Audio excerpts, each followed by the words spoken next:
I looked carefully over the casualty reports on my screen scanner. Reports noted only a few million humans were still alive, scattered pockets of survivors over small areas on one continent. The others had either been cleansed completely or simply glassed by the fleet during the opening stages of the attack. It was pretty simple. The hardest targets were hit first: military installations and aircraft facilities, basically anything that could aim at us. We immediately vaporized a sizable nuclear armament was sent against us, but it was meaningless against our ship. Shields, they stopped fighting us after a cycle. Now it was a simple matter of finishing the job and collecting a few slaves. "My lord," a quiet, Weasley voice from behind me spoke. "What can't you see? I'm busy." I spun my chair around and looked at one of the weakling subordinates. "My lord, oh, Radiant One, Castilia has a report for you." He gravelled, offering a data pad. I took it and looked at the report.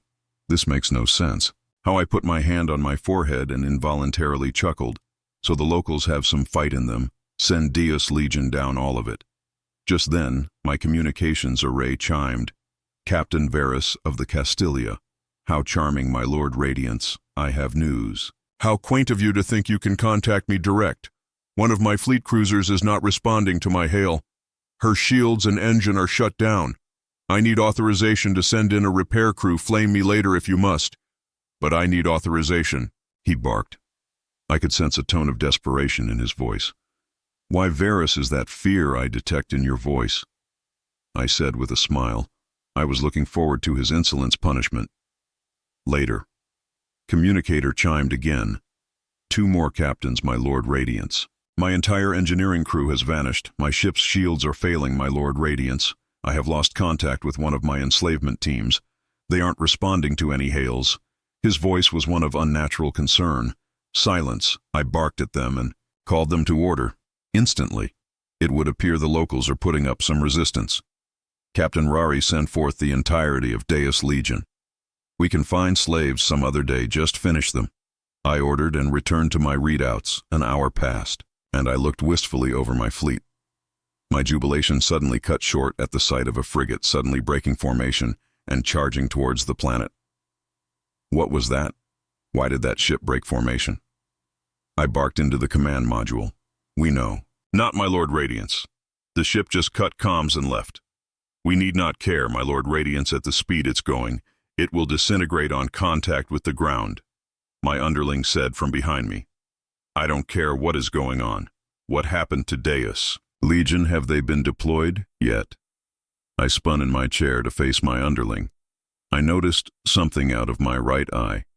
I got up and looked around. Nothing but shadows. "My lord, Radiance, is something the matter?" No, just shadows." "What is the report?" "On Deus Legion," I asked, taking care to move slowly as I scanned the room. "I swear I saw something." "No, my lord, I shall contact them immediately. They landed about 10 minutes ago." "They should be." The lights flickered. Once again, I saw that shadow out of the corner of my eye. Oh my. "I shall contact engineering immediately. My Lord Radiance." My underling squirmed and squelched out the door. I sat back in my seat and looked at the reports again as I drew a cup of omig to my lips. I sputtered as I read out a report. I nearly choked on the juice in my hand. 6 ships in my fleet had gone dark. 2 cruisers, 3 frig, and 1 corvette. Their engines just shut down, shields gone, and just went silent. I quickly typed on a few keys and ordered surrounding ships to investigate. I looked out of the viewing port and noted which ships were moving. 1 ship had its lights and engine go out as it was approaching. I knew that ship.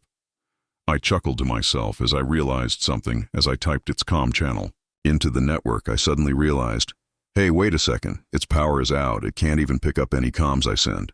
I chuckled at my own lapse of judgment and sat back in my seat.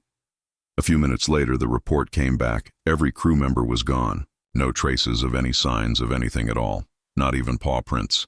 The entire crew had vanished after just switching their ship off. No escape pods launched. No cowardly attempts at suicide.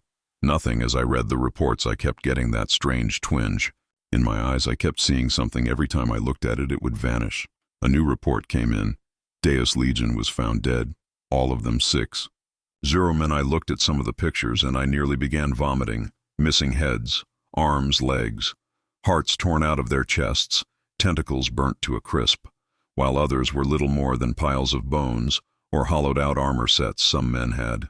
Their faces turn a literal ghostly white, permanently contorted into an expression of absolute terror. Then the cascade began, more reports coming in, scout teams going missing, slaver units finding locals to enslave, only to vanish moments later. Some units engaged in pursuit of the local sapients only to have arms and legs suddenly rent from their bodies. Others appear to have been mauled to death by some strange creature. Armored columns had broken down, in some cases literally falling apart. While in motion, I began to panic as I noticed more and more engines were flaming out. I noticed more communication channels disappearing from my console. I looked behind me as the lights flickered, only to notice a streak of purple blood now leading towards a shadow in the hallway. I stood up, grabbing my trusty sword from its resting place nearby, and looked around. I walked forward with extreme caution. I could feel it. I could feel something, watching me, somewhere. I stood by the light fixture at the end of the corridor and stopped dead in my tracks as I smelled the stench of blood, all kinds of blood. I focused my warrior's eye and quickly flicked the switch on and off again. The light went on, casting a short but telling glow on the massacred, mauled, and half-eaten corpses of my underlings. Asani with his face eaten clean off, revealing only his skull. A Duranus with all of his 6 arms missing what was left of his body, pinned up into the wall with someone else's spine. Several of the insectoid species serving the Empire lying on the ground on their backs with their bellies sliced open. Blood saturated the room, red, blue, gold, purple, violet, and pink. All the colors of the Emperor's servants used to paint a map, work of horrifying art. I noticed a shadow and swung my blade. It cut only through the blood-stained air behind me and embedded itself into the doorframe. It dug so deep I could not dislodge it and picked up a crewman's rifle instead. The lights flickered more and finally went out. I had to use the flashlight on the gun in my hands to see. I headed back to my console and checked the soft blue glow from the readouts, helping calm me down. No comms channels were open. The entire fleet had gone. Dark having come to the conclusion that something was very wrong, I prepared an escape pod. On the way I would hit the ship's data core and wipe it clean so the locals could never find anything out about us. I headed back down the corridor. The bodies that greeted me previously were now gone. The blood, the death, the decay. Gone. The walls and floor are pristine and clean. Suddenly, inexplicably, I heard nothing. I saw nothing. There were just bodies. How could something vanish so fast? I shook my head and held the rifle up. I sank into a defensive posture as the noise around me suddenly died. The lights flickered for the last time as the ship's reactor shut down. Nothing but deathly empty silence. I wasted no time and kept crouched down and quiet, doing my level best to stop my footsteps from echoing in the empty halls. I spotted something out of the corner of my eye, a shadow, a set of shoulders. Who is there? I yelled out, aiming my rifle at the noise. I moved the flashlight towards the sound, and it illuminated the smiling remains of a crew member, 2 of his forearms missing, his leg partially chewed through and his chest open such that I could see his beating heart. I let out a shriek of terror and recoiled as I made eye contact with him, his face contorted in a twisted smile. When I brought the light back to face him, after regaining my composure, he was gone. I looked left, I looked right, I looked behind me. I looked out the window, nothing. I sprinted towards the data core room and get the hell out of this place. I opened the door, my eyes darting around to try locate the shadows in my peripheral vision, and gasped in shock as I saw what was in there. Skeletal remains of the entire computation crew stripped of flesh, and hanging from the walls symbols etched into the ground and sealing with their blood a cruel effigy of some strange idol made of bones and skull. I could not handle it at this point and began to violently vomit in the corridor once my stomach was empty. I moved in and tried to set the data core to purge itself and overload. I retched heavily as I had to move some skeletal remains out of my way. The terminal was unresponsive, even emergency power and local batteries were drained as I turned around to leave a skeleton hanging from the wall, dropped down and landed on me. I panicked and ran into the corridor and smashed it into the window, shattering it. I wasn't going to be here 1 second longer, and made my way to the escape. Pods, I could hear strange noises. The closer to the pods I got, the more I ran, the louder they got. Whispers, screams, growls, roars, all manner of horrific noises echoing in my dead ship. "Get away from me!" I screamed and began to fire wildly at anything I could see or think I saw. I finally got to the pod miraculously. It was still operational. I stuffed my rifle in it and activated the keypad. Something grabbed me, a thing wrapped around my foot, and suddenly dragged me toward a wall, pinning me up against it. "Get off me," I demanded, struggling. No matter how I moved, I was kept. In place, the light from the star moved, just so, illuminating my assault. It was a crew member from my ship, a fellow Karasi. It was little more than faltering cartilage and a mishmash of flesh and bone, but its eyes, now a blinding, horrific, bright red, stared straight into my soul. Hubris, arrogance, selfishness, hatred, greed. "Oh yes, you stink of it," it said to me. I couldn't hold much and began to dry heave as the sight of the bones and cartilage barely hanging onto the face moved as it spoke. "Why?" It tightened its grip on my throat. "Once we hunted them.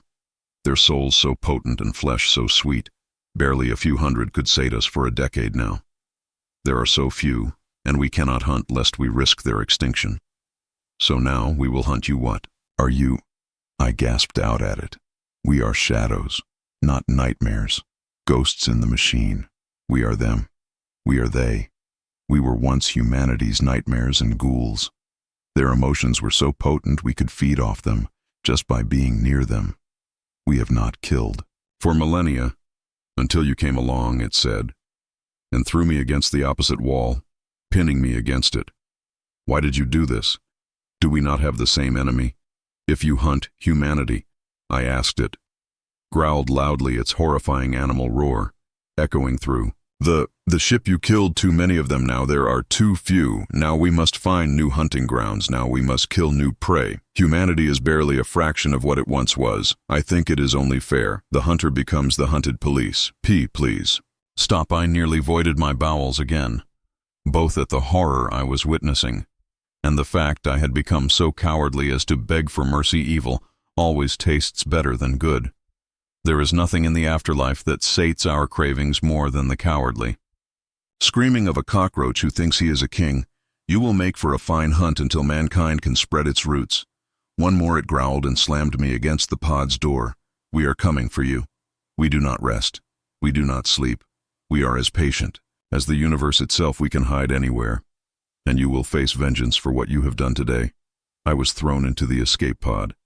"Your gods will not save you now," it said with a horrifying chuckle. It hit the button, and I was ejected into space, heading for home just as the stasis unit kicked in, and I began to freeze for the long journey home.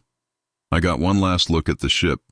Every window had hundreds of eyes glowing various colors, staring right at me with sadistic smiles and scarred or half-eaten faces, the faces of my countrymen, of slaves, of soldiers, of men I once knew, partially eaten, faded or blasted away, now looking at me with a mixture of hatred and hunger.